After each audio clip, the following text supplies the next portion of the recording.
जैसे प्यास अनादि है, वैसे ही पानी भी। पानी के बिना प्यास जैसी कोई चीज़ बड़ी बेतुकी हो जाएगी।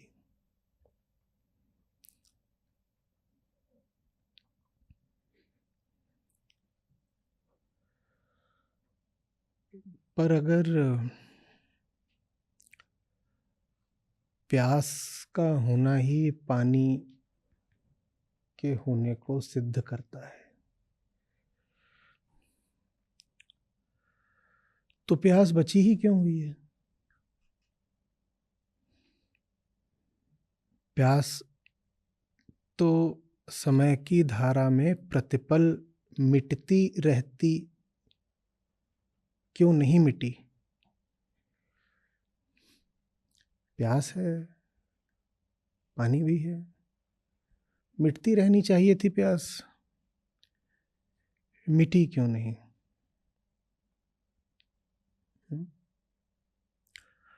आज उत्तर दे रहे हैं श्री कृष्ण।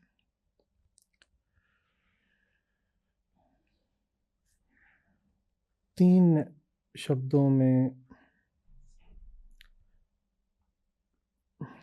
उत्तर है, जिनमें पहला शब्द है भक्त और दूसरा है सखा, तीसरे पर आएंगे। भक्त माने वो जो प्यास को महसूस करता है, जो विभक्त है, जो कटा हुआ है, जो टूटा हुआ है, जिसको किसी विसंगति का, कमी का, अपूर्णता का अनुभव है, उसे कहते हैं भक्त। तो अहम ही भक्त है, अहम ही भक्त है। और भक्त तो वो अपने होने के पहले पल से ही है, क्योंकि अहम का नाम ही है, अर्थ ही है अपूर्णता। तो अहम है माने प्यास है, तो वो तो पहले ही पल से विभक्त है, विभाजित है, खंडित है, अधूरा है, बेचैन है, रोगी है, बहुत तरीकों से हम बोलते आए हैं। तो भक्त तो अहम है ही।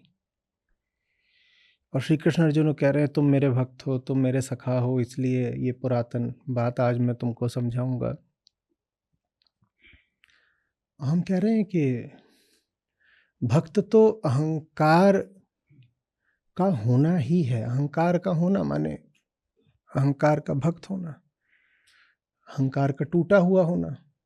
वो अहंकार की परिभाषा में सम्मिलित है कि अगर है तो खंडित है, टूटा हुआ है, उसी को कहते हैं विभक्त होना। तो इसमें फिर वो जो तीसरा शब्द है वो आ जाता है। क्या आ जाता है? कि मेरे भक्त, मेरे सखा हो कि नहीं हो। भक्त तो सभी होते हैं, प्रश्न है किसके। कोई नहीं है जो भक्त नहीं होता, कोई नहीं है जो अपनी हस्ती के पहले ही पल से और उसके बाद प्रत्येक पल में प्यास का अनुभव नहीं करता। प्रश्न ये है किसकी, प्रश्न ये है किसकी। और उत्तर कोई बहुत सीधा और तयशुदा नहीं है कि आप कहेंगे साहब प्यास लगेगी तो पानी तो पिएंगे। ऐसा हमेशा होता है क्या? भी जाड़े चल रहे हैं, गर्मी आएंगी, ये जितने शीतल पेय वाले हैं ये अपना विज्ञापन क्या बोल कर देंगे? इससे क्या बुझती है? प्यास। तो प्यास क्या आवश्यक है कि पानी से ही बुझती हो?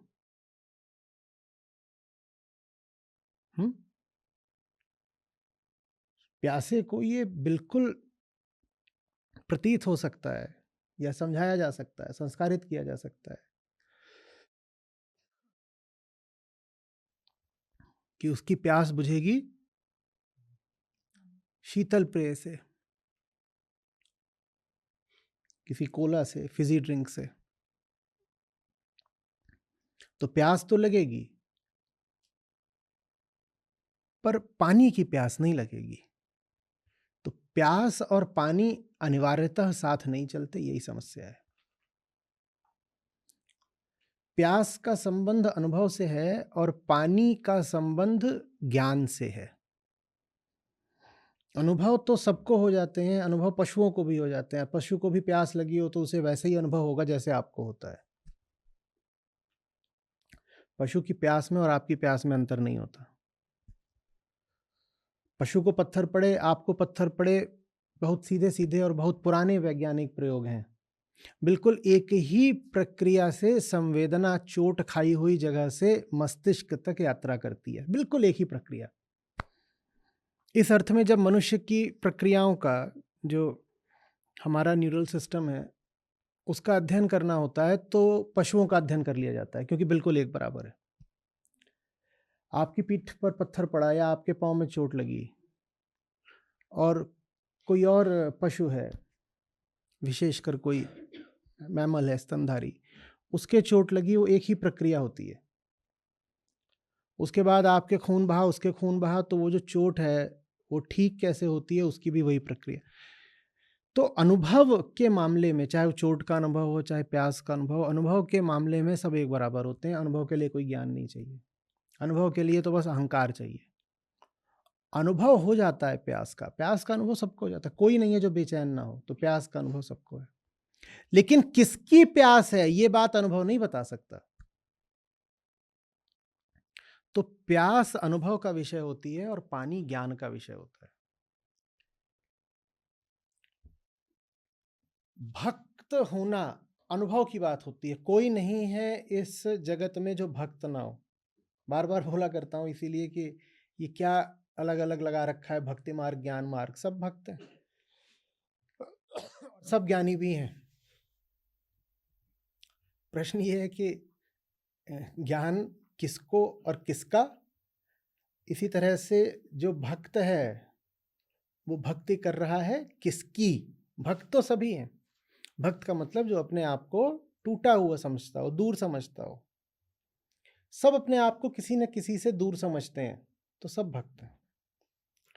प्रश्न ये है कि आप अपने आप को किससे दूर मान रहे हो। आप जिससे अपने आप को दूर मानते हो उसी की आप कामना करने लग जाते हो। तो कामना तो सबके पास है, प्रश्न है किसकी कामना। प्यास सबके पास है, प्रश्न है किसकी प्यास। ऐसा कोई नहीं है जो प्यासा ना हो। और यही विषय है कि प्यास रही आती है और पानी भी रहा आता है, लेकिन पानी के होते हुए भी प्यास बुझती नहीं। ये बहुत अच्छे से समझ लीजिए, एकदम अपने भीतर उतर जाने दीजिए इस बात को। हम प्यास तो जान जाते हैं क्योंकि वो सीधे साधे शारीरिक मानसिक अनुभव की बात है कि कहीं कुछ कमी है। शरीर बता देता है गले में कुछ कमी हो गई है या होंठ सूख रहे हैं, मन बता देता है जीवन में कुछ कमी हो गई है। कोई, लेकिन किसकी कमी है मैं ये नहीं समझ में आता। तो फिर कोई विज्ञापन दिखा देता है कि आओ और फलानी चीज़ खरीद लो, इससे प्यास बुझ जाएगी, तो हम जा करके वो चीज़ खरीद लेते हैं और जितना आकर्षक भड़कीला विज्ञापन उतनी बिक्री हो जाती है। और बहुत बार चूंकि हमने वो चीज़ महंगे दाम दे करके खरीदी होती है, तो हम अपने आप को ही ये जताने में, सिद्ध करने में लग जाते हैं कि प्यास तो बुझ गई, प्यास तो बुझ गई।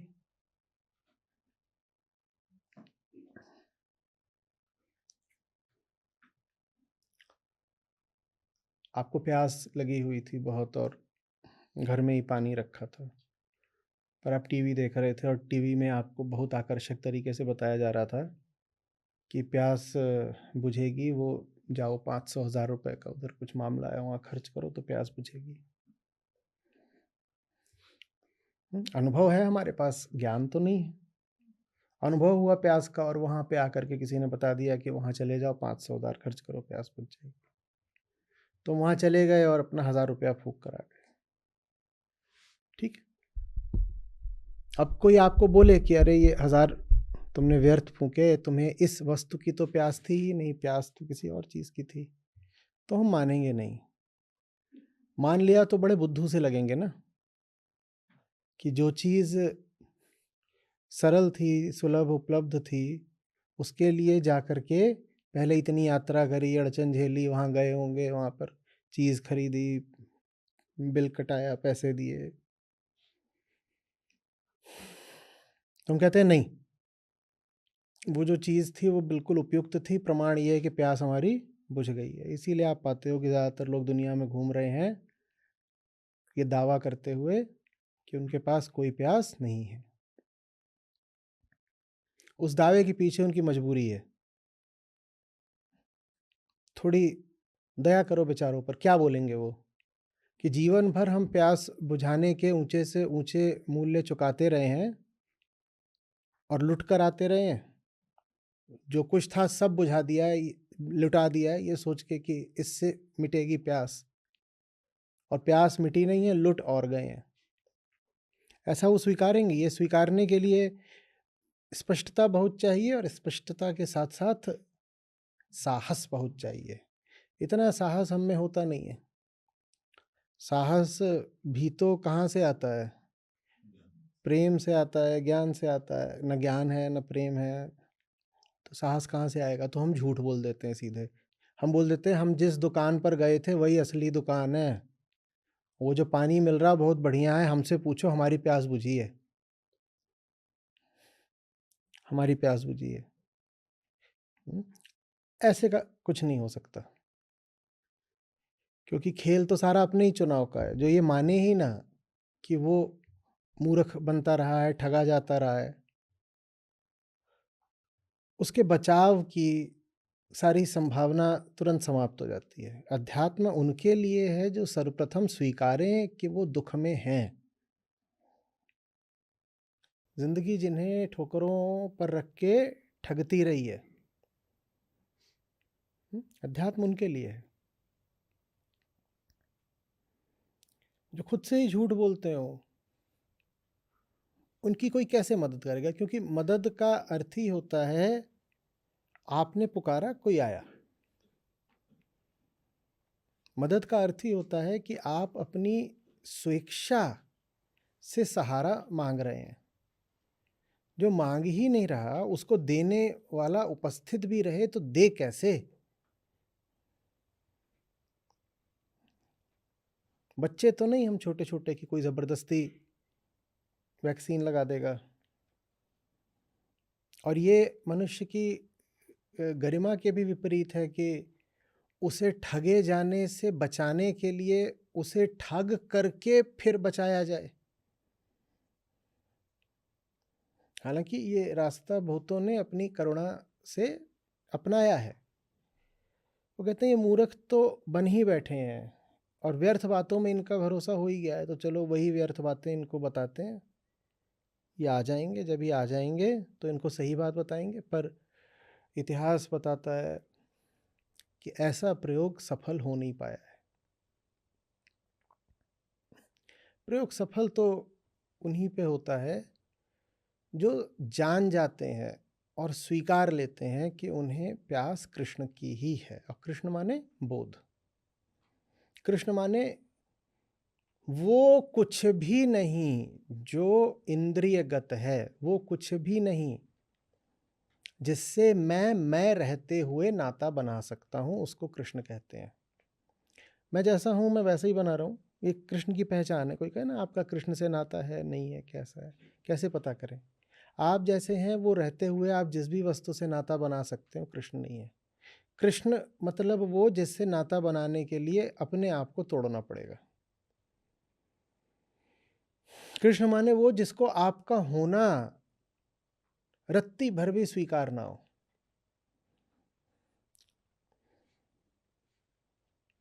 कृष्ण माने वो जो अपने होने में आपके होने की बूंद भर भी मिलावट स्वीकार न कर सकता हो, जिसके साथ आपका सामंजस्य बैठ ही ना सकता हो, जिसके साथ आप ये कह ही ना सकते हो कि 1% मैं 99% आप। या 99 बातें आपकी चलेंगी, एक बात हमारी चलेगी। समझ रहे हो? उसे कृष्ण कहते हैं।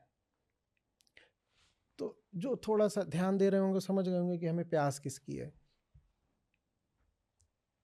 हमें प्यास ही यही है कि गला मिट जाए। हमें प्यास है प्यासे के मिट जाने की। हमें प्यास ये नहीं है कि जिसको प्यास लगी वो तृप्त हो जाए। तृप्त हो जाएगा तो क्या होगा, वो दोबारा प्यास लगेगी। और थोड़ी देर के लिए तृप्त करने वाले द्रव्य और रसायन तो दुनिया में बहुत मिलते हैं। सब दुनिया भर की दुकानें ऐसी हैं जिसमें चीज़ें मिल जाएंगी जो थोड़ी देर को प्यास मिटा देंगी। तो वो नहीं है प्यास। क्षण भर के लिए मिट जाऊं, ये नहीं है आपकी प्यास की पुकार। आपकी प्यास चाह रही है कि प्यासा ही न रहे, प्यासा ही न रहे। इसलिए मैंने कहा कृष्ण वो हैं जो आपके रहने को ज़रा भी स्वीकार नहीं करते, जो आपके आदर्शों में समाहित हो जाएं, जो आपकी छवियों में समा जाएं, जो आपके किस्से कहानियों में बैठ जाएं, जो आपके मूल्यों संस्कारों की परिधि के भीतर काम करते हैं, उन्हें कृष्ण नहीं बोलते।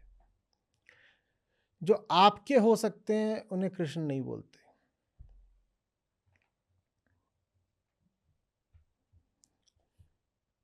जो तब तक आपके नहीं हो सकते जब तक आप लेश मात्र भी अपने जैसे हैं, उन्हें कृष्ण बोलते हैं। समझ में आ रही बात? तो चाहते तो हम सब हैं। भक्त माने वो जिसको योग की मिलन की चाहत है। वो कह रहा है जो मेरा ध्येय है, जो साध्य है, आराध्य है, उससे मुझे एक होना है। उसको ऐक्य की चाहत है। पर इस जगह पर कहानी समाप्त नहीं होती, कहानी शुरू होती है। चाहत सबको होती है और योग की ही चाहत होती है, लेकिन हमको किसी ऐसे से योग की चाहत होती है जो हमारे अनुकूल हो, जिसको हमारी कामना ने चुना हो, जिसको हमारी सुविधा ने चुना हो, जो हमें अच्छा लगता हो। कृष्ण वो हैं जो आपको अच्छे नहीं लग सकते।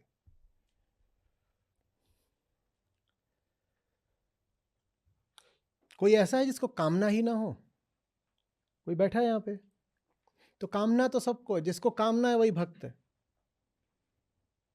जिस तल से बोल रहा हूं उस तल से समझिएगा, नहीं तो कुतर्क बैठ जाएगा। जिस किसी को कामना है वही क्या है, भक्त है।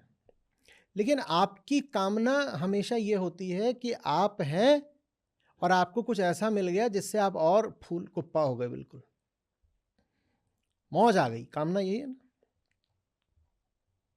मौज नहीं आ गई, मौत आ गई। यह है कृष्ण कामना। कृष्ण कामना क्या है? किसी ऐसे को चाहना जो आपको बचने न दे। अपने होने के प्रति विरक्ति को कहते हैं भक्ति। मैं रहूं ही ना, इसको कहते हैं भक्ति। और आप अपनी सुविधा और स्वाद अनुसार एक छवि तैयार कर लें, एक वर्णन तैयार कर लें, एक चित्रण तैयार कर लें और कहें कि ये है मेरे आराध्य, तो इसको भक्ति नहीं बोलते। वो तो कामना हो गई ना, साधारण कामना है कि मुझे जो चीज़ जैसी अच्छी लगती है मैंने उस हिसाब से सामने सजा के कह दी कि मैं इनकी भक्ति कर रहा हूं, उसे भक्ति नहीं बोलते। तो इसलिए पानी के रहते हुए भी प्यास बनी रह जाती है, क्योंकि इतना ही काफ़ी नहीं है कि प्यास हो, आवश्यक है कि कृष्ण की प्यास हो, माने अपने मिटने की आस हो। पानी रहा आता है, पानी रहा आता है, प्यास भी बनी रहती है, और दिन रात व्यक्ति बहुत सारी अन्य चीज़ों का, द्रव्यों का भोग करता रहता है ये सोच के कि इसी से तो प्यास मिट जाएगी। गलती क्या है? गलती यह है कि हम प्यास मिटाना चाहते हैं और प्यासे को बचाना चाहते हैं। ये गलती है। गलती क्या है? हम प्यास तो मिटाना चाहते हैं पर प्यासे को बचाना चाहते हैं, ये गलती हो जाती है। और इस उद्देश्य से फिर हम अपनी प्यास हेतु कोई बहुत ही अनुपयुक्त विषय ढूंढ निकालते हैं, ऐसा विषय जो प्यास तो मिटाएगा, लेकिन प्यासे को बचाएगा। अब आप लोग इस पर थोड़ा सा अवलोकन कर लीजिएगा। जिंदगी भर अपनी प्यास को, जो आपकी अस्तित्वगत बेचैनी है, उसको मिटाने के लिए आपने जो भी विषय ढूंढे होंगे, वो एक एक विषय ऐसा ही होगा जो प्यास मिटाता है, प्यासे को बचाता है। प्यास मिटाता है, प्यासे को बचाता है। और अगर प्यासा बचा हुआ है तो प्यास दूर कहाँ है? छुप गई है, फिर आ जाएगी। प्यास मिटा दी, प्यासे को बचा दिया, तो प्यास कहाँ से चली गई? वो तो प्यासा बचा हुआ है, प्यास तो उसके अंदर है, वो फिर आ जाएगी। ये हम जीवन भर करते रहते हैं। तो हम भक्त तो जरूर हैं सबके सब, पर हम बहुत किसी गलत दिशा की भक्ति कर रहे हैं। हर आदमी भक्त, कोई भक्त ना हो ये हो ही नहीं सकता। भक्त माने प्रेमी।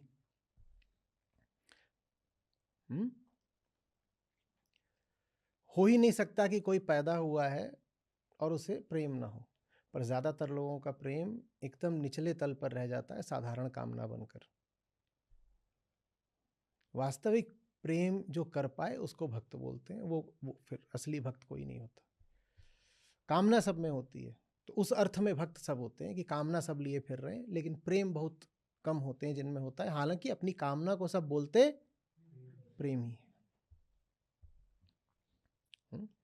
तो अर्जुन से कह रहे हैं कि तुम किसी और की नहीं सुन रहे, सिर्फ मेरी सुन रहे हो, इसलिए तुम्हें वो सुनाऊंगा जो मैं सदा से सुनाता आया हूं।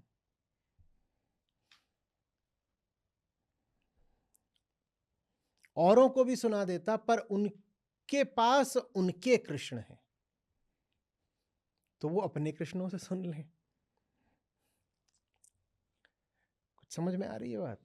नहीं तो खो जाओगे बात ऐसी। ऐसा कोई नहीं है जो कह सके कि वो कृष्ण द्रोही है। सबके कोई कोई बोल देगा ठीक है मैं कृष्ण नहीं क्राइस्ट, कोई बुद्ध कह देगा, कोई कुछ और कह देगा। तो वो तो सब कृष्ण के पर्याय ही है ना। कृष्ण माने जिसको भी आप उच्चतम श्रेष्ठतम मानते हो, तो सब अपने जीवन में कुछ ना कुछ तो उच्चतम मानते ही हैं। तो कोई ये नहीं कह देगा कि वो जो उच्चतम है, परम है उसके जीवन का, उसको वो द्रोही है। ये तो कोई भी नहीं कह पाएगा कि जो उच्चतम है हम उसको नहीं मानते। तो बात ये नहीं है कि तुम उच्चतम को मानते हो कि नहीं, बात ये है कि तुमने किसको उच्चतम बना दिया।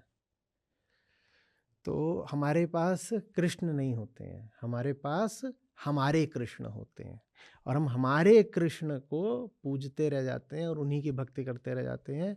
और इसलिए पानी बहता रहता है और प्यास बनी रहती है। इस दो में बहुत अच्छे समझ लीजिए, सत्य और मेरा सत्य दो बहुत अलग अलग बातें हैं। ट्रुथ और माई ट्रुथ जमीन आसमान का अंतर, और कृष्ण और मेरे कृष्ण जमीन आसमान का अंतर है। जमीन आसमान का कोई संबंध ही नहीं है कृष्ण में और मेरे कृष्ण में। बहुत ज़ेन में ये कहानी बताई जाती है, बार बार सुनी भी होगी, मैं भी पहले 2-4 बार कह चुका हूँ। ज़ेन साधिका थी, तो उसको छोटे से बुद्ध से अपने प्रेम हो गया। सुनिए, बहुत बार बताइए।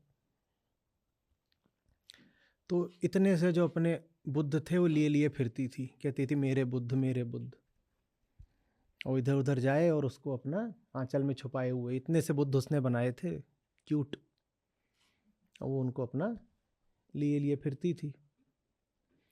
तो एक बार वो गई बहुत बड़ा बौद्ध मंदिर, और वहाँ तमाम बड़ी बड़ी मूर्तियाँ बुद्ध की, ये मूर्ति ये मूर्ति ये मूर्ति। तो उसने प्रवेश किया वहाँ का जो केंद्रीय कक्ष था उसमें, और भीमकाय बुद्ध खड़े हुए, इधर भी उधर भी उधर भी, और खड़े ही भर नहीं हुए हैं, उनको बड़ा सम्मान दिया जा रहा है, वहाँ बहुत सारे फूल उनको अर्पित किए गए हैं, और वहाँ नीचे जो है उनके लिए अगरबत्तियाँ जल रही हैं और धूप जल रही है, ये सब हो रहा है। तो उसने ये देखा, फिर उसने अपने बुद्ध को देखा, बोले ये तो गलत बात है, ऐसे कैसे हो गया, ये नहीं चलेगा। तो वो मौका देख के ऐसे समय आई फिर वहाँ पे जब कोई नहीं था, तो उसने वहाँ जा कर के एकदम बीचों बीच अपने छोटू रख दिए, और वहाँ जितनी धूप और ये सब अगरबत्ती जल रही थी सब ला करके उनको लगा दी, और सब फूल उनके आसपास कर दिए। बोलिए कौन है ये? मेरे बुद्ध। ठीक है, तो ये करके वो अपना बढ़िया सोने चली गई। बोली अब इनको सही स्थान मिला है। आती है सुबह लौट के, तो क्या देखती है? वो पूरे काले हो चुके हैं। बुद्ध का मुंह भर ही नहीं, पूरा उनका पिंड ही काला हो गया है। बड़ी प्रतिमा है, उसके नीचे थोड़ी अगरबत्ती लगा दो तो चल जाता है। छोटी सी चीज, उसमें बहुत सारी आप ये लगा दोगे तो कार्बन सूट वो जा करके जम गया। तो वहाँ पर जो थोड़े बोधि भिक्षु थे, उन्होंने देखा, वो मुस्कुराए, वो बोले कि बस यही है, कुछ सीख लो इससे। तुम्हारी प्रतिमा में तो बुद्धत्व तो नहीं था, लेकिन इस घटना से सीख लोगी तो उसमें है। समझ में आ रही बात? जहाँ बुद्ध मेरे बुद्ध बन गए, वहाँ बुद्ध से कुछ भी सीखने की संभावना समाप्त हो जाती है। मेरा माने क्या? मम। और अहम मम बोलेगा ही बोलेगा ना। बात सारी ये है कि अहम परेशान है अपनी क्षुद्रता से। क्षुद्रता माने छोटू। और आपकी जो भी चीज होगी वो आपसे बड़ी हो सकती है क्या? सोच के बताइएगा। ये मत कहिएगा कि नहीं मेरी गाड़ी मुझसे बड़ी, वैसे नहीं। आपकी चीज है ना, तो आपके स्वामित्व की हो गई तो आपसे बड़ी कैसे हो गई? जब आप स्वामी हो तो आपसे बड़ी नहीं हो सकती। आप 10 मंजिला आपने इमारत भी बनाई है, वो किसकी है? अगर आपकी है तो ज्यादा बड़ा कौन है, वो इमारत या आप उसके मालिक। तो मम हमेशा अहम से छोटा होता है, और मम हमेशा निकलता किससे है? और अहम तो मम बोलेगा, क्योंकि आधा अधूरा है तो बोलेगा मम माने मेरा, मेरा ये, मेरा वो, मुझे चाहिए। मम होता है अहम से छोटा। तो अगर कह दिया मम कृष्ण या मम बुद्ध, तो कृष्ण और बुद्ध को क्या बना दिया? अहम से छोटा। ये समस्या आती है। चाहिए कोई अपने से इतना बड़ा कि हम उसके सामने मिट जाए। ठीक वैसे जैसे अनंतता के सामने कोई भी संख्या, कोई भी आकार शून्य हो जाता है। कुछ इतना बड़ा चाहिए जिसके सामने हम शेष ना रहें, और ले आए कुछ ऐसा जो हमसे भी छोटा है, क्योंकि हमारे ही अधीन है, हमारे ही स्वामित्व में है। कुछ ऐसा ले आए कि ये मेरे छोटे से बुद्ध हैं और मैं इनको लिए लिए फिर रही हूं, तो वो तो तुमसे छोटे हैं। उससे तुमको कहां राहत मिलेगी? कैसे प्यास बुझेगी? और सत्य को मेरा सत्य बना के हम सत्य को कलंकित कर देते हैं। ये बोध कथा का सार, कि क्या हो गया? कलंक। सत्य को मेरा सत्य बना करके मैं बचाऊं, और हम कह रहे हैं सत्य भी आ गया। अरे तो फिर लाना था ऐसे सत्य पर जो तुम्हारे बचे बचे आ गया। कलंक लग गया ना अब सत्य पर। ये कौन सा सत्य है कि तुम हो और तब भी सत्य भी है? सत्य कलंकित हो गया। तो अर्जुन को कह रहे हैं कि तुम भक्त हो, तुम मित्र हो, और मेरे हो। मेरे से आशय यहां किसका है? सिर्फ मेरे हो, सिर्फ मेरे हो, मात्र मेरे हो। उसमें तुम्हारी मिलावट नहीं है, मैं हूं। कैसे पता करें कि आप जब भक्ति कर रहे हैं या सखा हो रहे हैं, कृष्ण के मित्र हो रहे हैं, तो आप कृष्ण के हो रहे हैं या अपने कृष्ण के हो रहे हैं, मम कृष्ण के हो रहे हैं? कैसे पता करें? ऐसे पता करें कि आपके पास दूसरी वरीयताएं हैं क्या। कैवल्य को ऐसे भी देखा जाता है कि एकनिष्ठ हो जाना, एकनिष्ठ। दूसरी वरीयताएं हैं क्या? क्या आपके कृष्ण आपकी दूसरी वरीयताओं से सामंजस्य करे बैठे हैं? अर्जुन को क्यों कह रहे हैं कि तुम सिर्फ मेरे भक्त हो? क्योंकि अर्जुन ने साफ साफ दिखा दिया है कि कृष्ण के सामने वो अपनी दूसरी वरीयताओं को मिटाने को तैयार हैं। भूलिएगा नहीं, रथ पर वो कृष्ण के साथ हैं। और बात ये हो रही है कि बाकी सब वहां जो खड़े हुए हैं, जिनसे अतीत का नाता है, उनको मिटाना जरूरी है। तो अर्जुन के लिए बच कौन रहे हैं? सिर्फ कृष्ण। समझ लीजिए, जब सिर्फ कृष्ण है तो आपके साथ सच्चे कृष्ण हैं। जब कृष्ण के अलावा भी कोई है आपके पास तो वो आपके कृष्ण है, मम कृष्ण है। क्योंकि कृष्ण थोड़ा बड़ी भारी चीज है, अनंत इत्यादि बोल देते हैं उनको। वो इतने बड़े हैं कि वो जगह नहीं छोड़ते किसी और के लिए। अनंत जीवन में आ गया, उसके बाद कहीं अभी 2-4 और चीजों के लिए जगह है, जरा सा भाई एडजस्ट। तो समझ लो कि जो जीवन में आ गया है वो असली होगा, तो किसी और के लिए जगह। कबीरा रेख सिंदूर की काजल किया न जाए, तन में मन में प्रीतम बसा, दूजा कहाँ समाए। दूसरे के लिए जगह नहीं छोड़ेंगे। कृष्ण जब जीवन में आएंगे तो कृष्ण ही काजल और सिंदूर बन जाएंगे। किसी दूसरे के लिए जगह नहीं छोड़ते फिर कृष्ण। वही प्रीतम है, एकमात्र हैं। और दूसरा और तीसरा और पांचवा है, और वो सब आपस में सह अस्तित्व दिखा रहे हैं। नंबर 1, 2, 3, 6, 8 सब। तो जान लो कि आपने जो कृष्ण अपने लिए निर्मित करे हैं वो क्या हैं? आपके कृष्ण हैं। और फिर बता रहा हूं, सत्य और मेरा सत्य जमीन आसमान का अंतर है। झूठ कुछ होता ही नहीं, सत्य होता है और मेरा सत्य होता है। और मेरे सत्य कोई बोलते हैं, लिख लीजिए, झूठ कुछ नहीं होता। सत्य की जो लड़ाई है वो झूठ से नहीं होती है। सत्य की लड़ाई किससे होती है? मेरे सत्य से। कोई आज तक मिला जो कहे कि मेरे पास झूठ है? पर आपको लोग मिलेंगे जो कहेंगे मेरे पास मेरा सच है। ये जो मेरा सच है ना, यही दुनिया का सबसे बड़ा झूठ है। यही झूठ है, मेरा सच। मेरा सच ही झूठ है। और जो मेरा सच है ये मेरी बाकी सब चीजों के साथ तालमेल बना के रखता है, कोएग्जिस्टेंस।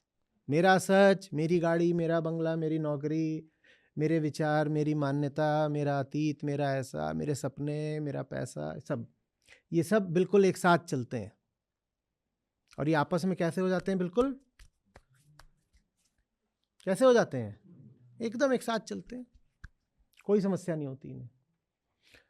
ये कृष्ण कैसे हैं जो आपके जगत में जा करके फिट हो जाते हैं? ये कैसे आपको फिर जगतपुर से अमरपुर ले जा पाएंगे? ये तो जगतपुर में ही, भाई तुम तो यहीं सेट हो गए, तुम वहां कैसे लेके जाओगे? तो हम में से ज्यादातर लोगों ने जो अपने कृष्ण बनाए हैं वो इस जगत में ही सेट हैं, वही सेट हैं, तो आपको कैसे लेके जाएंगे फिर वो असली कृष्ण नहीं है। असली कृष्ण से हम वंचित रह जाते हैं, असली कृष्ण से हमारे पास हमारी मान्यताएं होती हैं, उनको हम नाम दे देते हैं कृष्ण का। हमारे पास एक मान्यता होती है अपने घर को लेके, एक अपने व्यापार को लेके, एक परिवार को लेके, एक इसको लेके, एक उसको लेके, एक त्योहार को लेके, और एक मान्यता होती है कृष्ण को लेके। और ये सारी मान्यताएं आपस में हाथ पकड़ के एक दूसरे का रिंगा रिंगा रोजेस करती हैं। इन्हें आपस में एक दूसरे से कोई समस्या नहीं है, कोई समस्या नहीं है। ठीक वैसे जैसे एकदम बेईमान दुकानदार होता है, उसने भी वहां पर एक फोटो लगा रखी होती है अपनी दुकान में, किसकी? अपने इष्ट की, कोई देवी, कोई देवता, कोई गुरु, कुछ लगा रखा होता है, उसमें फूल चढ़ा रखा होता है, उसके नीचे बैठ गया होता है, इतनी बड़ी तोंद लेके मुनाफाखोरी कर रहा होता है। सब एक साथ चल रहा है, बेईमानी, मिलावट, मुनाफाखोरी, और साथ में ये यहाँ पे अपने जो भी इष्ट देव हैं उसके वो भी लगा रखा है। ये सब एक साथ चलता है, नहीं चलता है? सब एक साथ चल रहा है। तो वो जो फिर कृष्ण है वहां दुकान में जो सेट हो गए हैं, वो असली कृष्ण हो सकते हैं क्या? असली कृष्ण वो हैं कि वो जिस दिन दुकान में आए उस दिन दुकान ही बंद हो गई। आए नहीं दुकान में कि तब धंधा चौपट, सब खत्म। समझ में आ रही बात है?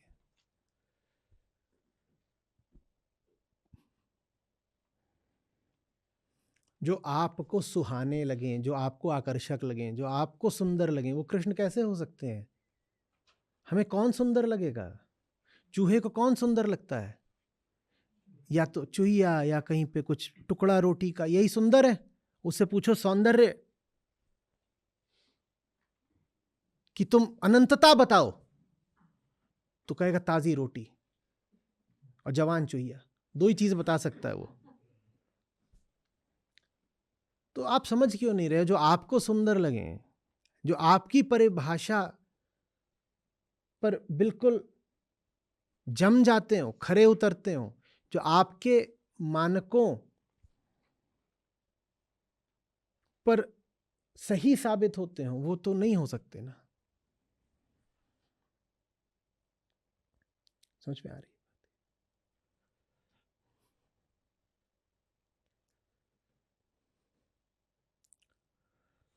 कहीं मैंने पढ़ा था, बहुत पहले की बात है, देखना पड़ेगा, आप लोग ही खोज लीजिएगा।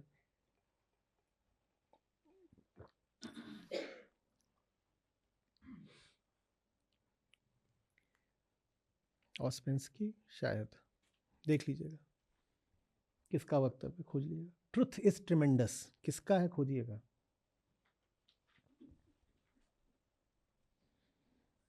और ये जो ट्रिमेंडस शब्द है ना, इसका अर्थ बस जबरदस्त नहीं होता। हम तो ट्रिमेंडस तब भी बोल देते हैं जब कोई चीज हमें बहुत मनोहारी, मनभावन, आकर्षक, सुंदर लगती है, मुझको ट्रिमेंडस। ट्रिमेंडस आया है डरावने से। ट्रेमर क्या होता है? कभी भूकंप आता है तो उसको क्या बोलते हैं, क्या आए हैं? ट्रेमर्स। जो आपकी जिंदगी में भूचाल ला दे उसे ट्रिमेंडस बोलते हैं। ये उसकी इटिमोलॉजी है पुरानी, पर अब उसका अर्थ दूसरा हो गया है। जो आपके बने हुए सब भवनों को बिल्कुल चपटा कर दे, जमीन पर सपाट फैला दे, उसको कहते हैं ट्रिमेंडस ट्रुथ। Tremendous truth. और वो कौन सा ट्रुथ है जो आपके बनाए हुए भवन में ही बहुत मौज से आसीत हो जाए? आपने भवन बनाया और उसमें आके ट्रुथ को बैठा दिया, वो कोई ट्रुथ होगा? वो ट्रुथ होगा क्या?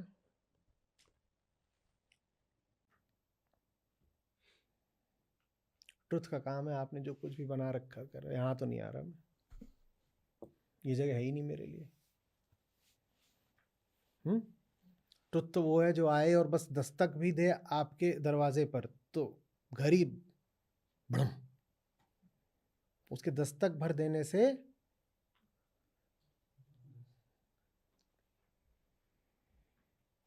सब आ गया धरातल पर, ध्वस्त। उसे सब उतना ज्यादा उत्सुक नहीं होते अपनी प्यास मिटाने को, या ऐसे कह लीजिए कि सब उत्सुक होते हैं बस प्यास ही भर मिटाने को, प्यासे को नहीं मिटाने को। लोगों की उत्सुकता इतनी ही होती है कि प्यास को कोई तात्कालिक इलाज मिल जाए।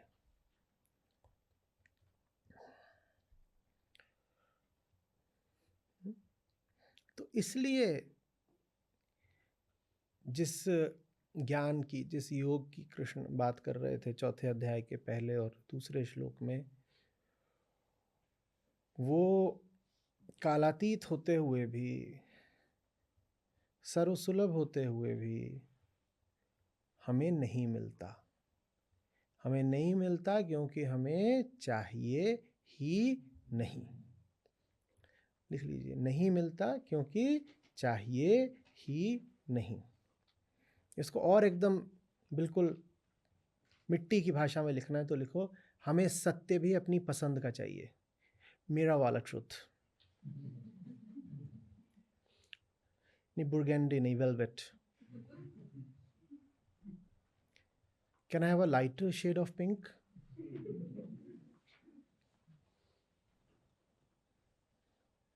ऐसे ही चुनते हैं ना, मेरा वाला। वैसे ही ट्रुथ भी हमें कैसा चाहिए? तो जैसे हम मेरा वाला ट्रुथ बोलते हैं, वैसे मेरा वाला कृष्ण, मैं उसे अपने हिसाब से डेकोरेट करूंगा। तो इसलिए कुछ नहीं मिलता, तुम्हें वही मिल जाता है जो तुम हो, हमें वही मिल जाता है जो हम हैं। जैसे कुत्ते को उसकी पूंछ मिल गई हो, इतनी जोर से गोल गोल घुमा कि उसकी पूंछ उसके मुंह में आ गई, और कितना खुश है कि कुछ नया मिला है आज।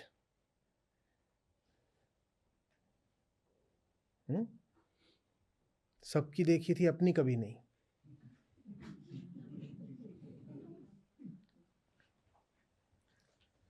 एकदम ऐसा हो गया कि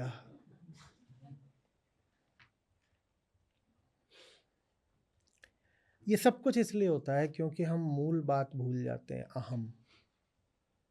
ये सब कुछ अहम के लिए हो रहा है ना। भक्ति भी किसके लिए है? अहम के लिए। ज्ञान किसके लिए? अहम के लिए है। भक्ति का क्या अर्थ होता है? प्रेम। प्रेम किससे? अहम कह रहा है मैं बंधन में हूं, मुझे मुक्ति से प्रेम है। अहम कह रहा है मैं रोगी हूं, मुझे स्वास्थ्य से प्रेम है। यही भक्ति है सब कुछ किसके लिए? भक्ति बोलो, ज्ञान बोलो। और क्या भक्ति और ज्ञान किसी भी अर्थ में एक दूसरे से अलग हो सकते हैं? अगर मुक्ति से प्रेम नहीं होगा तो क्या कभी मुक्ति हो पाएगी? और अगर अपनी बंधक अवस्था का ज्ञान नहीं होगा तो कभी प्रेम हो सकता है मुक्ति से? बोलो।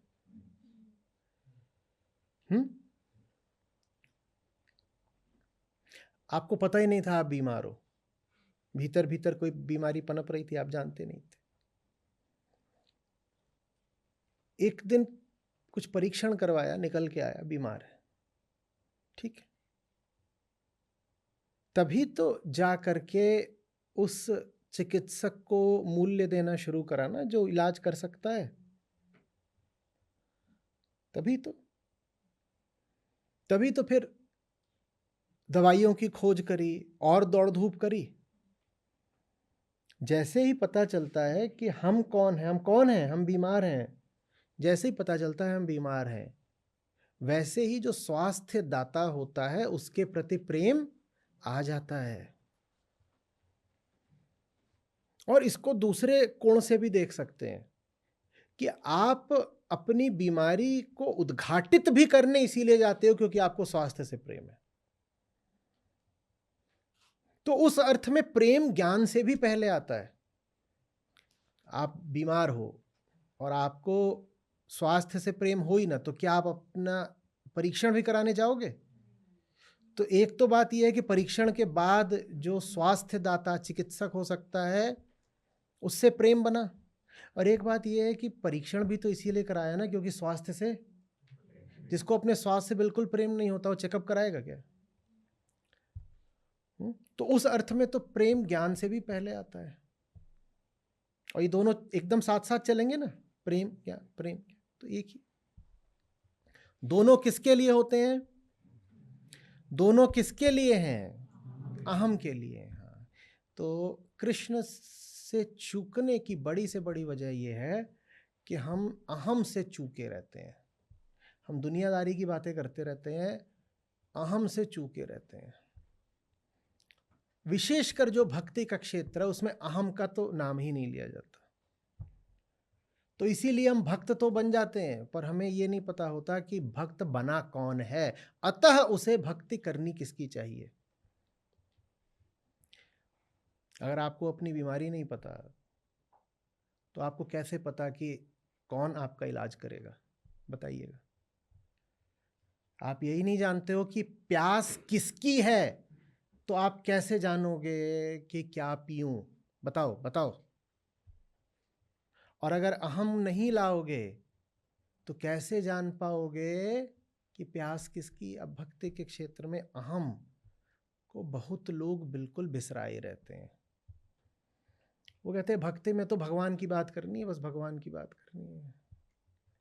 अहम की बात कौन करेगा? भगवान किसके लिए हैं? उनकी तो बात ही नहीं हो रही, तो मामला सारा अटक जाता है। कैसे पता चले कि मामला अटक रहा है? जहां देखो कि बहुत सारी बातें हो रही हैं, अहम शब्द तो आ ही नहीं रहा, वहां जान लेना यहाँ भक्ति के नाम पे कुछ और ही गड़बड़ चल रहा है। यहाँ मेरे कृष्ण या मेरा सत्य या मेरा बुद्ध ऐसा खेल चल रहा है।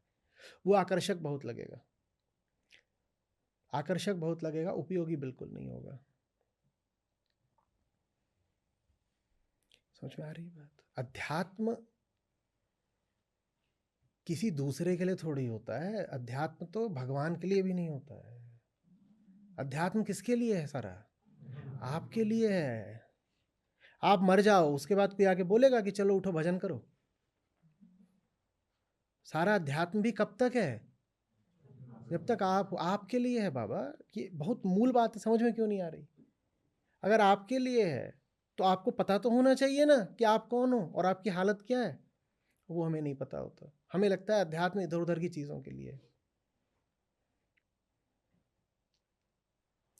अध्यात्म के नाम पे हमारा मन पता नहीं कितनी बातों से, कितने शब्दों से भर जाता है, और जो केंद्रीय शब्द है वो बिल्कुल पीछे छूट जाता है। अहम। अहम जब अहम नहीं पता होता तो मेरे कृष्ण पैदा हो जाते हैं। कि जब अहम नहीं पता होगा ना तो अहम बेखटके बेरोक टोक अपनी गतिविधियां करेगा। वो अपना सारा खेल चलाए हुए है और साथ ही साथ में कह रहा है मैं तो भक्ति करता हूँ। झूठी भक्ति की आप ये पहचान पाओगे। बाकी सब खेल चलते रहेंगे, साथ में भक्ति भी चलती रहेगी। और बहुत बार तो ये सलाह दी जाती है झूठी भक्ति में कि सब अपने खेल चलाए रखो बच्चे, बस साथ में भक्ति करते रहना। जहाँ सारे खेल पूर्ववत चलते रहें वो भक्ति तो कामना है। कामना, कामना माने वो झूठ जो अहंकार खुद से बोलता है।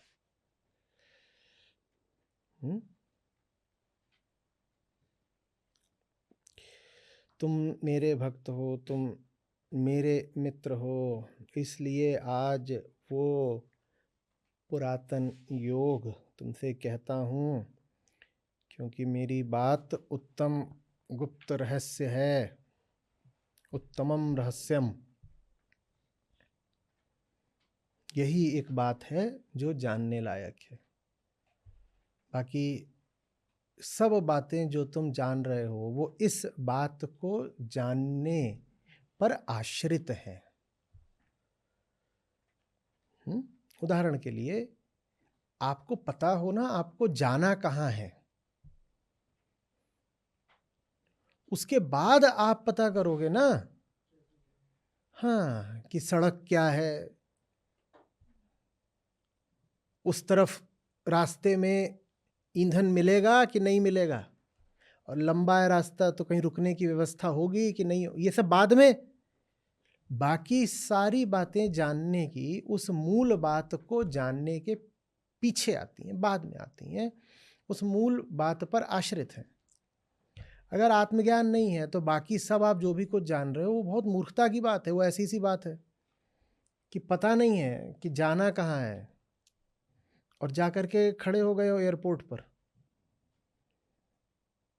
या वहाँ रेलवे के इंक्वायरी पर, वहाँ उससे कुछ भी पूछ रहे हो, चांद को अगली ट्रेन कब जाएगी।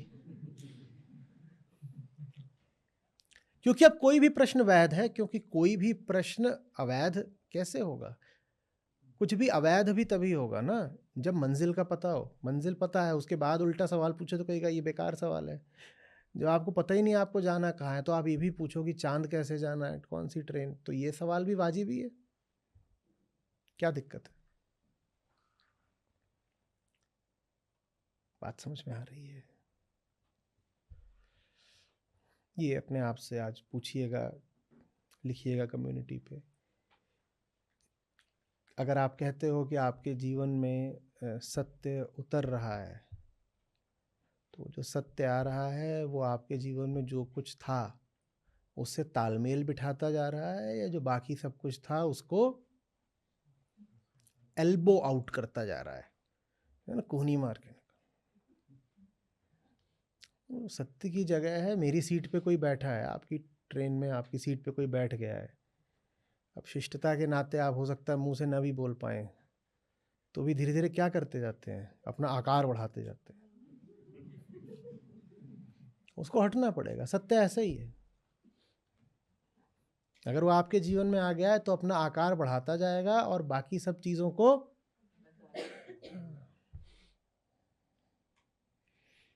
कुछ निकला भी है या बस कुछ आ ही गया है। और बहुत लोग हैं जो चाहते हैं कि उनका जो पुराना खेल था वो इस नए खेल से सहमत हो जाए, और पुराने खेल को वो वाजिब बताने के लिए कहते हैं, आचार्य जी भी तो यही कहते हैं। अरे वो पुरानी बात गलत थोड़ी, आचार्य जी भी तो, भाई मैं वो सब नहीं कहता। तुम्हें किस कान से और किस कोण से, न कर्ण समझ में आ रहा है न कोण समझ में आ रहा है, कैसे लग गया कि मैं भी वही सब कुछ बोलता हूं। तुम जानो और तुम्हारा धर्म जाने। कितना झूठ बोलोगे अपने पुराने झूठों को छिपाने के लिए, एक झूठ के पीछे 100 झूठ। तो फिर ये कि नहीं नहीं नहीं, आचार्य जी भी जो बोल रहे हैं वो हमारी पुरानी मान्यताओं से बिल्कुल मेल खा रहा है। कैसे मेल खा रहा है? आओ जरा सामने बैठो, मेल की रेल निकालते हैं। सामने वो आएंगे भी नहीं, आ भी गए तो चुपचाप कहीं ऐसे दुबक के बैठ जाएंगे।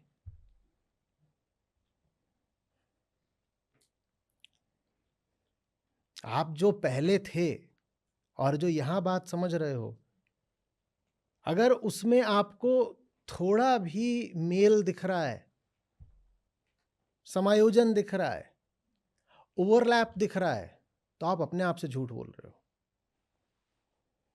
आप और जो कुछ कहीं से लिख पढ़ के आ गए हो, देख सुन के आ गए हो, अगर आप कहना चाहते हो कि वो बात वही है जो यहां कही जा रही है,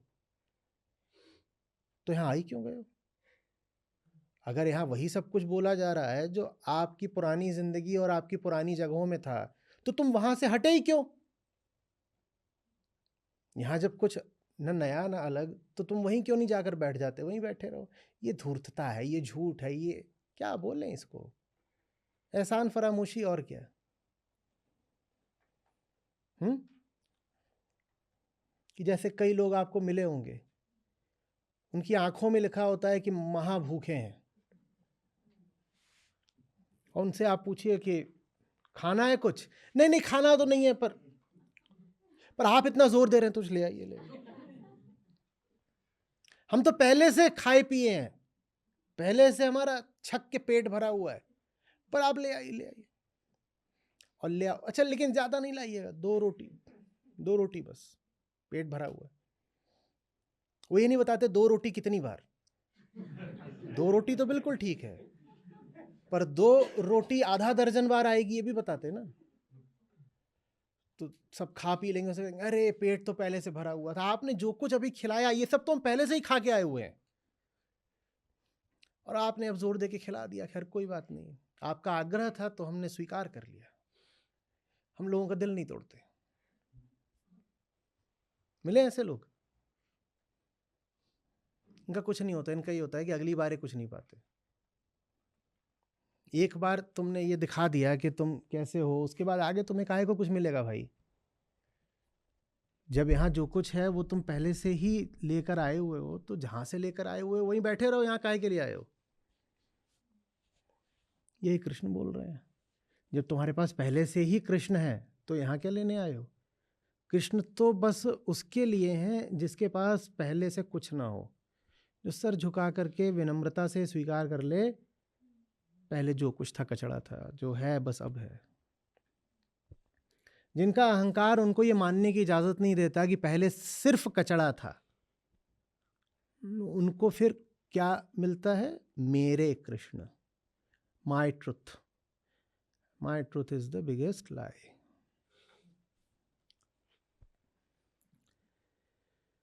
काश कि ऐसा हो पाता कि सच का विपरीत झूठ होता। अगर सच का विपरीत झूठ हो जाए ना, तो झूठ एकदम ध्वस्त हो जाए। लस्त पस्त परास्त ध्वस्त। सच के सामने झूठ कैसे टिकेगा? सच के सामने लेकिन एकदम पांव जमाकर टिका कौन रहता है? मेरा सच, जो मुझे सच लगता है। तो मैं ये भी नहीं मानूंगा कि मैं झूठ के पक्ष में हूं। ये बेईमानी देखो। सच का विरोध भी करना है और ये मानना भी नहीं है कि झूठ के पक्ष में है, तो क्या बोलेंगे? मेरा सच। तो दुनिया में जहां भी लड़ाई हो रही होती है, वो या तो मेरा सच 1 और मेरा सच 2 के बीच में हो रही होती है, कि एक तरफ इनका सच है, एक तरफ इनका सच है, ये आपस में लड़ रहे हैं। इसको कहते हैं सरफुटअव्वल। इसको बोलते हैं जूतम पैजार, कि इनका जूता उनकी चप्पल और बढ़िया गाल बजाए जा रहे हैं। और गाल ऐसे हो गए हैं कि फिर घर गए तो बोले हाय चबी, क्या बढ़िया हबी चबी हो गए हैं, क्योंकि चप्पल खा के आए हैं, ऐसे फूल गया पूरा। जब भी कभी दो तरफ क्या होता है, इनका सच बनाम उनका सच, तो इसको फिर युद्ध भी नहीं बोलते। ये क्या है? कुछ नहीं, कलह, क्लेश, झगड़ा, फसाद। युद्ध ऊंचा शब्द है, झगड़स तो थोड़ी बोलेंगे। युद्ध ऊंचा शब्द है। युद्ध कब होता है? युद्ध मानव इतिहास में हुआ ही बहुत कम है। क्या हुए हैं? रगड़म रगड़ाई हुई है, झगड़म झगड़ाई हुई है, युद्ध नहीं हुए हैं। युद्ध तब होता है जब मेरे सच का कभी पाला पड़ता है सच से, उसे युद्ध बोलते हैं। धर्म युद्ध क्या है? जब सच सामने आ जाए मेरे सच के, इनका सच उलझ गया उनके सच से, इसको युद्ध नहीं बोलते। ये वैसे ही है कि गधा सो गधा मिले खावे 2-2 लात। नहीं सुना? सुनाना सो बढ़िया आज गाना। ज्ञानी से ज्ञानी मिले होवे सुंदर बात, और गधा से गधा मिले खावे 2-2 लात। दुनिया भर के ज्यादातर जो युद्ध होते हैं यही होता है कि दो गधे हैं और दोनों एक दूसरे की तरफ पिछवाड़ा कर लिए हैं और दोनों एक दूसरे को दुलत्ती दुलत्ती धोने जा रहे हैं। अब इसमें कौन सा धर्म है कि धर्म युद्ध बोले इसको? भले ही वो धर्म के नाम पे हो रहा हो कि एक तरफ ये बोल रहे हैं हम एक धर्म के हैं, दूसरे बोल रहे हैं हम दूसरे धर्म के हैं, पर वो गधा युद्ध है, वो धर्म युद्ध नहीं है। गधा शब्द आह्लाद से भर देता है मन को, गधे में वो बात नहीं है जो गधे में है। आप करिएगा, अगर कभी लगे कि मन थोड़ा सा अभी मलिन है, तो एकदम तुरंत जान आ जाएगी। ऐसे गधा, ऐसे जगत को देखिएगा या आईने के सामने खड़े हो जाइएगा और बोलिएगा गधा, और देखिए कैसा कैसा आनंद उठता है भीतर से। गधा सो गधा मिले खावे 2-2 लात।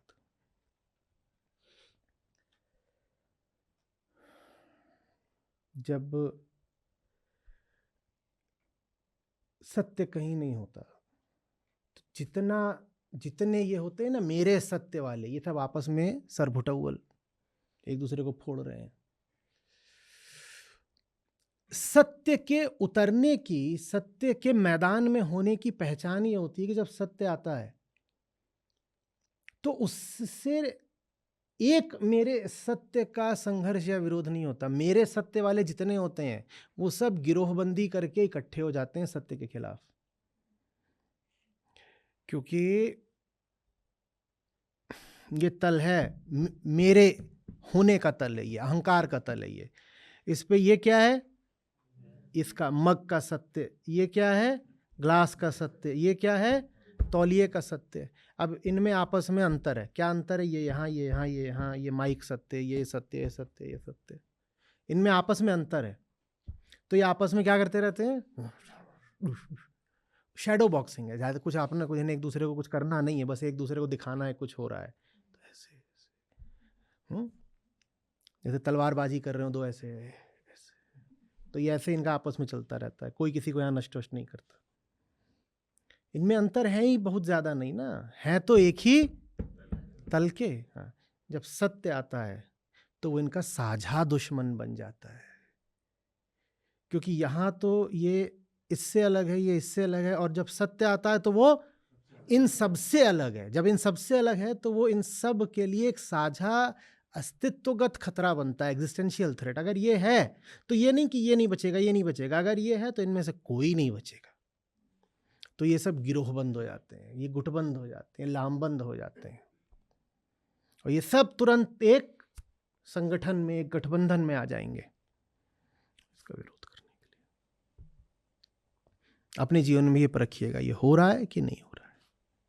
ये हो रहा है तो समझिए कुछ हो रहा है, नहीं हो रहा तो फिर कुछ नहीं हो रहा। बात आ रही है समझ में? मामला हल्का नहीं है, कीमत अच्छी वाली देनी पड़ती है, भारी।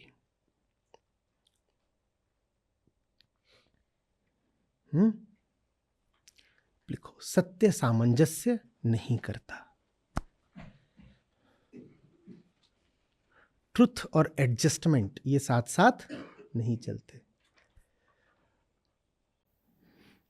को समझाने वालों ने ऐसे भी बोला है कि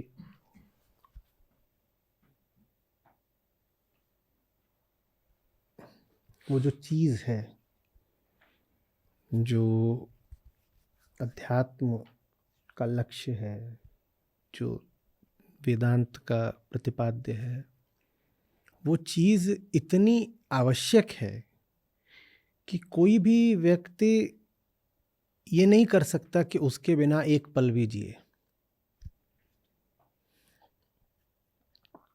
तो ऐसा कोई नहीं मिलेगा जो कहे कि उसके पास है नहीं, होगा सबके पास। एक बंदे और दूसरे में अंतर ये नहीं होता है कि एक के पास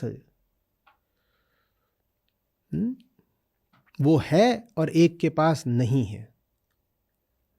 एक बंदे और दूसरे बंदे में अंतर ये होता है कि एक के पास असली है और एक के पास नकली है। नहीं है ऐसा वाला कोई नहीं मिलेगा, और ऐसा वाला अगर मिल गया तो नहीं है जल्दी ही, तुरंत ही बदल जाएगा है में। क्योंकि जिसको साफ साफ दिख गया नहीं है, उसके लिए तो सारे दरवाजे खुल जाते हैं, उसका नहीं है में तब्दील हो जाता है। तो कोई नहीं मिलेगा जो कहेगा कि उसके जीवन में सार्थकता नहीं है या बोध नहीं है, या कम से कम उसको पता नहीं है कि क्या पालूं तो जीवन सफल हो जाएगा। नहीं है वाला कोई नहीं मिलेगा। मिलते सब वही हैं जो कहते हैं मेरे पास भी है। तो अंतर बंदे और बंदे में यह होता है कि किसी के पास असली है और किसी के पास नकली है। सच की लड़ाई झूठ से नहीं होती, सच की लड़ाई झूठे सच से होती है।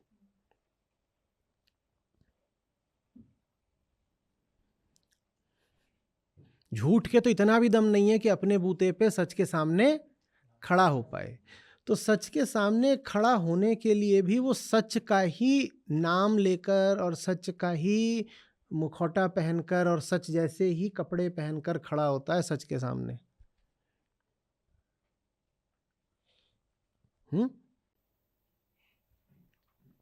किसी चीज का कोई ब्रांड हो सकता है, उसको कोई नाम बताइए अच्छा सा।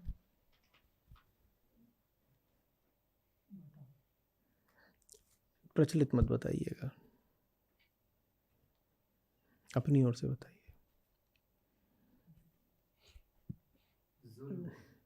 जोलू, ठीक, बढ़िया है, जोलू। अब जोलू के सामने लोलू नहीं खड़ा हो सकता, क्योंकि ये जो जोलू है ये चीज इतनी जबरदस्त है कि अगर कोई भी आ गया बोलने कि मैं जोलू नहीं हूं, तो मार्केट, बाजार, खरीदार, उपभोक्ता उसको ठुकरा देंगे, क्योंकि चाहिए तो सबको जोलू ही है। तो जो लोग जोलू से बचते थे, डरते थे और जोलू से एक तरह की नफरत करते थे, उन्होंने सारी कोशिशें कर ली। वो लोलू, गोलू, पोलू, होलू, चोलू सब लेके आए और सब क्या होते रहे बाजार में, वो सब बाजार में हारते रहे। फिर एक दिन उन्होंने ऐसा कुछ करा कि जोलू पीछे हट गया और आज तक पीछे है, आज तक पीछे है जोलू।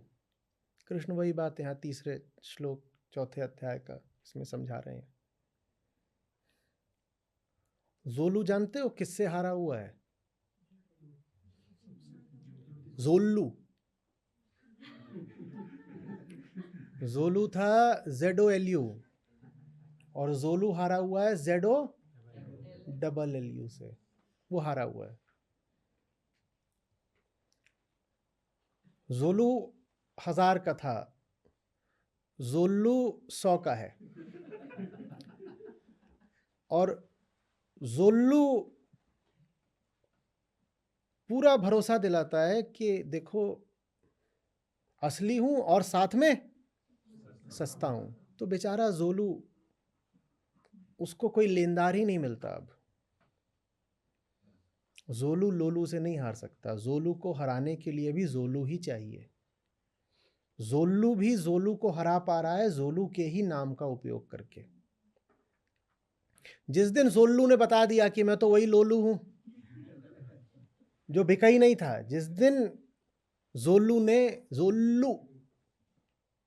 ने अपनी असलियत खोल दी, कि वहां जो स्टिकर लगा हुआ है ऊपर, जरा स्टिकर हटाया, स्टिकर पे तो ब्रांड लिखा हुआ था जोलू, स्टिकर हटाया तो नीचे क्या लिखा है, लोलू। जिस दिन स्टिकर हट गया जोलू भी बाजार से साफ हो जाएगा।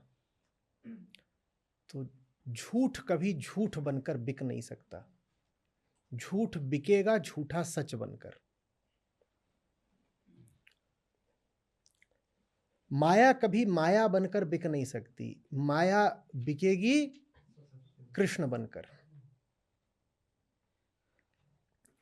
माया कृष्ण के सामने आ जाए और बोले मैं माया हूं, तो माया को कौन लेनदार मिलेगा? मिलेगा नहीं। तो कृष्ण को रोक कर जो चीज रखती है वो है माया, जो कृष्ण बनकर आ जाती है। लोलू जो जोलू बनकर आ जाता है वो रोक देता है। कृष्ण अर्जुन से कह रहे हैं तुम्हें इसलिए बता रहा हूं क्योंकि तुम ये सब लोलू पोलू को ठुकरा के आए हो। जो ठुकरा नहीं सकता वो कृष्ण का हो नहीं सकता। खेल हमेशा नकार में चलेगा, खेल हमेशा नीति नीति में चलेगा। पूरा शहर पटा पड़ा है जोल्लू से, जिस दुकान में जाओ और बोलो जोलू किस चीज़ का ब्रांड है, तो बता देते, तो बताया ही नहीं किस चीज़ का है। अरे जूता, दिमाग में वही आता है जो सर में है। किसी ढंग की चीज़ का बता दो। चश्मा, हाँ ये बढ़िया है, देखने में मदद करता है, ठीक है, बढ़िया है।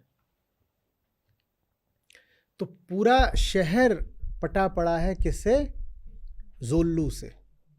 आप जाओ और बोलो चश्मा चाहिए, वो खट से निकाल के दे देगा, ये लीजिए बढ़िया सस्ता सुंदर टिकाऊ, जोल्लू। लेकिन कुछ ऐसे होते हैं जिन्हें अपनी आँख का पता है, जिन्हें अपनी समस्या पता है, वो कहते हैं दिखाओ, वो लगाते हैं और कहते हैं बात नहीं बन रही, बात नहीं बन रही। वो कहता है पर सस्ता है, ले लो सस्ता है, वो लुभाता है, सब कुछ करता है। कहते हैं और दूंगा, एक के साथ 3 मुफ्त। बोलते एक के ऊपर 3 लगा लूंगा तो दिखने लगेगा क्या?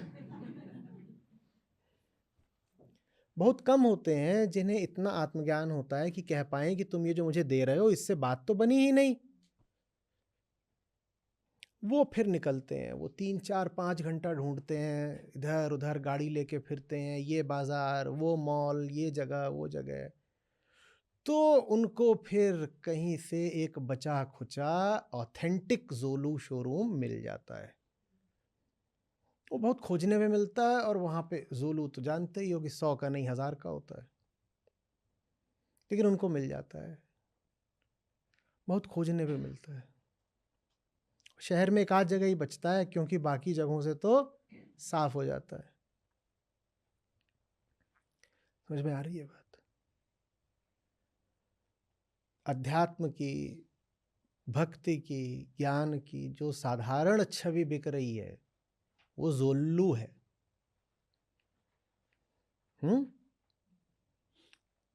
सबके द्वारा स्वीकार, लेकिन बहुत बहुत सस्ती।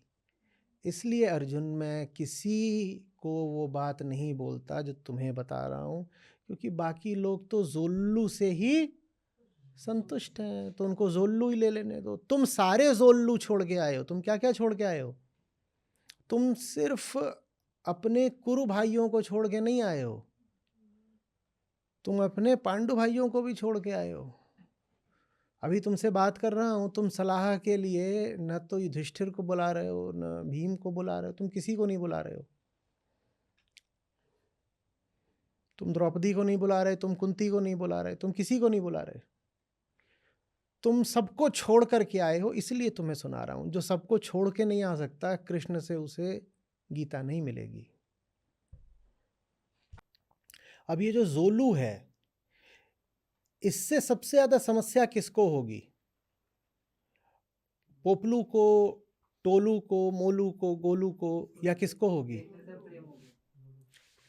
जोलू से सबसे ज्यादा, जोलू माने जो असली है, उससे सबसे ज्यादा समस्या किसको होगी? पोपलू को, टोलू को, रोलू को, किसको होगी? जोलू को। और जब जोलू से जोलू को समस्या हुई तो कुछ लोग बड़े चकित हुए, बोले पर दोनों जोलू ही तो हैं, ये दोनों आपस में लड़ क्यों रहे हैं? दोनों जोलू है, आपस में लड़ क्यों रहे हैं? ये तो एक ही हैं। हाँ, जोलू से गोलू को नहीं प्रॉब्लम, जोलू को टपलू से भी नहीं होगी, पपलू से भी नहीं, ये सब तो आपस में दिख ही रहा है अलग है। जोलू के आते ही मन कांपना शुरू हो जाता है जोल्लू का। तो आप पाएंगे कि कृष्ण को, असली कृष्ण को सबसे ज्यादा विरोध किससे मिलेगा? जिन्होंने कृष्ण के नाम पर छवियां और कहानियां चला रखी हैं। थरथरा जाएंगे। सोचो, जोल्लू के शोरूम पे असली जोलू लाके रख दिया जाए तो क्या होगा? बहुत गड़बड़ हो जाएगी ना। अलग से दिखेगा, बात नहीं है कि वो कैसा दिखेगा, बात ये है कि इधर दुकान बंद हो जाएगी कि तुम क्या बेच रहे थे इतने दिनों तक, अगर असली ये चीज है तो तुम ये जो दे रहे हो ये क्या है फिर? समझ में आ रही है बात? ये सब जीवन की बहुत मजेदार बातें हैं, डिलीशियस आयरनीज।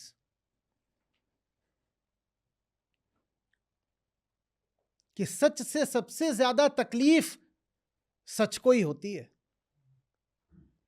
सच से सबसे ज्यादा तकलीफ सच को ही होती है, मेरे सच को। और जो मेरा सच है वही है झूठा सच।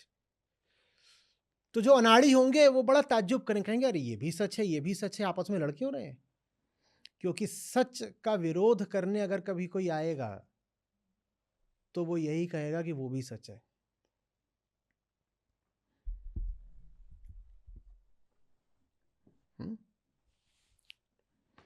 कृष्ण का विरोध करने अगर कभी कोई आएगा तो क्या बनकर आएगा? वो कृष्ण ही बनकर आएगा। गीता का विरोध करने पे अगर कभी कोई आएगा तो क्या बनकर आएगा? गीता ही बनकर आएगा। जोलू का विरोध सबसे ज्यादा किसने किया है? जोलू ने ही। सच का विरोध मेरा सच करता है, मेरे सच को ही बोलते हैं मान्यता। मत, बिलीफ, ओपिनियन।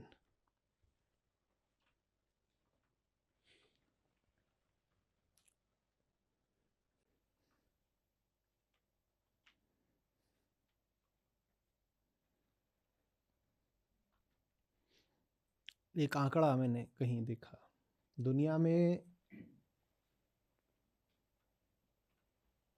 बहुत अब लोग नहीं हैं ऐसे प्रतिशत के तौर पे, संख्या देखेंगे तो भी बहुत बड़ी है, पर रोगियों के प्रतिशत के तौर पे देखेंगे तो प्रतिशत अब बहुत छोटे लोगों का है, बहुत छोटा है, जो लोग दवा के अभाव में मरते हैं।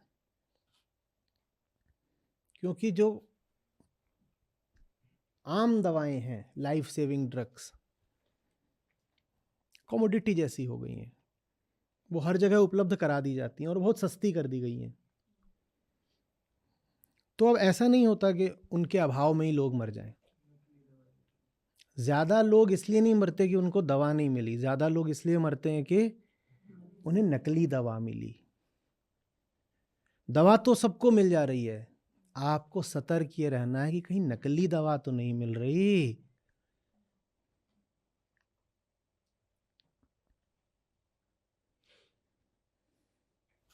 आ रही है बात समझ में?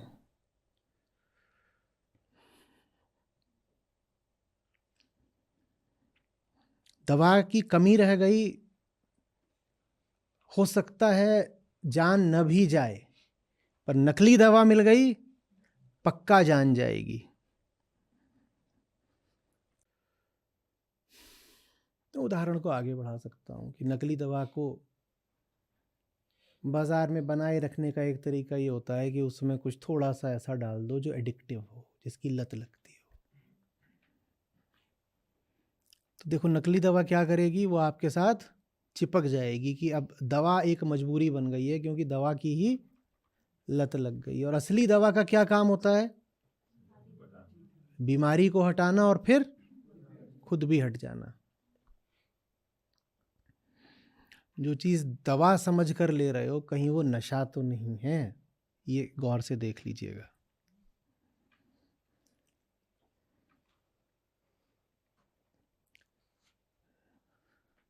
असली दवा नशे को काटती है और नशे के लिए शास्त्रीय नाम है अहम। अहम कट रहा है या नशा बढ़ रहा है?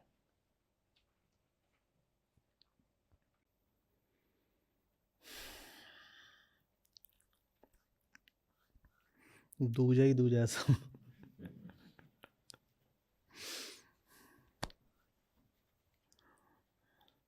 वहां पर प्रश्न है कि दूजा कहाँ समाए। उत्तर क्या होगा ये बात अलग है, हमारे जीवन में प्रश्न ही दूसरा है। हमारा जीवन ये है कि सब दूजा तीजा चौथा पांचवा आठवां 20वां सब हैं, पहला कहाँ समाए। और बहुत हम मासूमियत के साथ बड़ा गंभीर प्रश्न पूछते हैं। देखिए ये भी ज़रूरी है जीवन में, ये भी ज़रूरी है, समय इसमें भी जाता है और ये भी लगता है और ऐसा होता है, ये हो गया, यहाँ खर्चा कराए और अब ये हो गया, ये ऐसे हो गया, ऑब्लिगेशन, बाध्यता, ये सब 50 चीज़ें हैं। देखिए 50 चीज़ें हैं, पहला कहाँ समाए। अरे भाई, पहले को पहला रखोगे तब ना पहला समाएगा। पहले का मतलब होता है परम। पहला माने प्रथम, माने सर्वोत्तम, माने उच्चतम। आप अपना कहीं जाने को सामान पैक करते हो तो उसमें सबसे पहले क्या रखते हो? जो अपना कूड़ा कचड़ा वो रखते हो। कहीं पर आप लेकर के जा रहे हो, किसी से मिलने जा रहे हो, उसके लिए दवाइयाँ लेके जा रहे हो, जा ही इसी ले रहे हो कि उसको दवाइयाँ देनी है, ठीक है। अब उससे मिलने जा रहे हो, दवाई दोगे, दवाइयों का इतना बड़ा एक बॉक्स है, पर अब जा रहे हो तो कपड़े भी रखोगे, जूते भी रखोगे, तेल साबुन भी रखोगे, 2-4 और चीज़ें होंगी वो भी रखोगे। सबसे पहले क्या रखोगे? सबसे पहले क्या रखोगे? या ये कहोगे कि ट्रॉली में जूता बसा, अब दवा कहाँ समाए, और पहुंच गए उसके यहाँ लेके कि जूता भी ले आए हैं, पैंट भी ले आए हैं, सब अपने बेल्ट भी ले आए हैं, और जहाँ आए हैं वहाँ पे कुछ खेलेंगे तो इतना बड़ा टेनिस का रैकेट ले आए हैं, गेंदों के 2-4 डब्बे ले आए हैं। और वो पूछा दवा, बोले वो पहला कहाँ समाए, समा नहीं रही थी तो वही नहीं लाए हैं। बस जो यही हमारी ज़िंदगी है, सब कुछ भरा हुआ है ज़िंदगी में, जो पहला है वो नहीं है। पहला है वो नहीं है, फिर हम कहते हैं कुछ कमी सी है, क्या है, कुछ कमी है, ये नहीं है, वो नहीं है। अरे क्या कमी है? जो पहली चीज़ है वही नहीं है। ढूंढ क्या रहे हो कि कहाँ क्या कमी है, क्या खो गया, क्या खो गया? पता नहीं क्या खो गया, समझ में नहीं आ रहा। कि जैसे क्वेश्चन पेपर आया हो, 100 नंबर का है, पहला सवाल 80 नंबर का है, उसके बाद आधे आधे नंबर के 40 MCQ हैं, और करने को 41 में से 40 सवाल करके आ गए, और नंबर आए कुल 14, और बोल रहे हो ये क्या खो गया, कैसे 14 आए? कुल 41 में 40 करके आए थे, 90-95% तो बनता था। भाई तू पहला ही नहीं करके आया था, सब कुछ किया, पहले ही नहीं किया। वो द्वैत लाइफ एजुकेशन के दिनों में एक गाना आया था, तो इसी पर बात हो रही थी, the nature of the ego, यही एक्टिविटी थी। तो उसमें एक ने वो सुनाया था गाना कि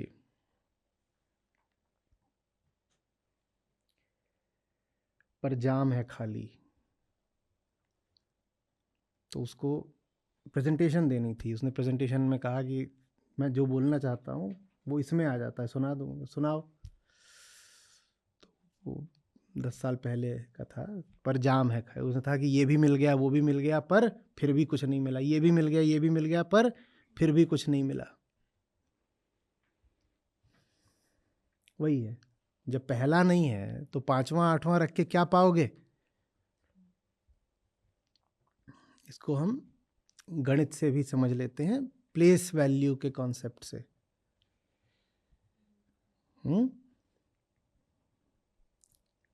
तो संतों ने इसको बोला है कि राम नाम जो है वो 1 का अंक है, और बाकी सब जो जीवन में है वो 0 है। पर वो 1 अपनी जगह पर आ जाए, पहला बन जाए, तो जीवन में बाकी जो सब कुछ है उसको भी एक गरिमा मिल जाती है, उसकी भी एक कीमत हो जाती है। नहीं तो बाकी सब तो है 0 ही। उन सब शून्यों की कतार के आगे वो 1 लग गया, राम, तो सबको कुछ महत्व मिल जाता है। वो अपने आप में एक बड़ी संख्या हो जाती है। पहला ही नहीं है तो बाकी सब शून्य, सूना, 0 ही है, सूना, 0 से सूना बन गया। हाँ, वही उसकी व्युत्पत्ति वही है, जो कहते हैं ना सूनापन, वो वही है, शून्यता, रिक्तता। तो हमें पता करना है कि बहुत कुछ तो है, पर पहला है कि नहीं है। और पहला नहीं आ सकता अगर बाकी सारे जितने हैं वो अपनी अपनी जगह घेरे बैठे रहेंगे। मुझे आपको निराश करना पड़ेगा, नहीं चाहता, पर दिल तो टूटता है जब ऐसी बात सुननी पड़ती है, वो बात ये है कि बाकी सब रखे रखे कृष्ण नहीं मिलेंगे। और विशेषकर कृष्ण के बारे में आपने जो छवि और मान्यता पहले बना रखी हो, वो रखे रखे तो कृष्ण बिल्कुल भी नहीं मिलेंगे।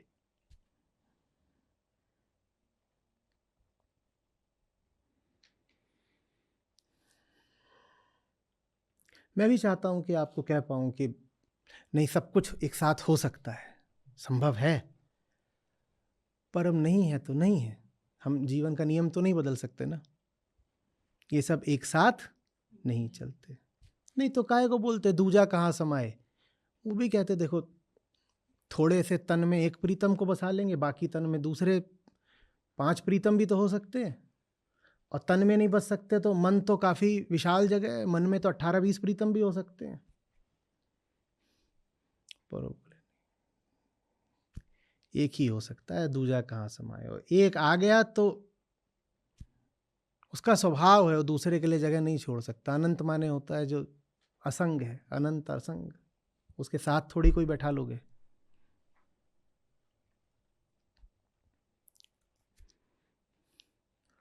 आ रही बात समझ में?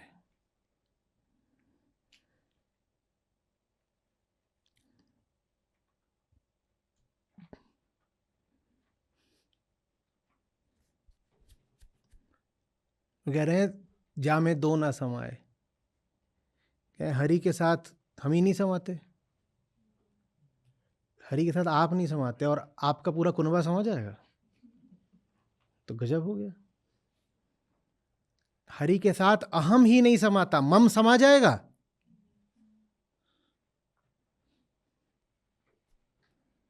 हम तो पूरा कुर्बा रख के कहते अब हरि के लिए कहीं जगह है, देखना तो। हाँ देखिए 17 तारीख को आपके लिए एक स्लॉट निकाला है 15 मिनट का, आ जाइएगा, समय पर आ जाइएगा।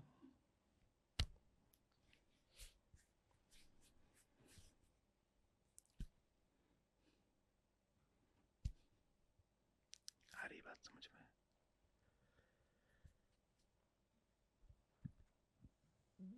पहला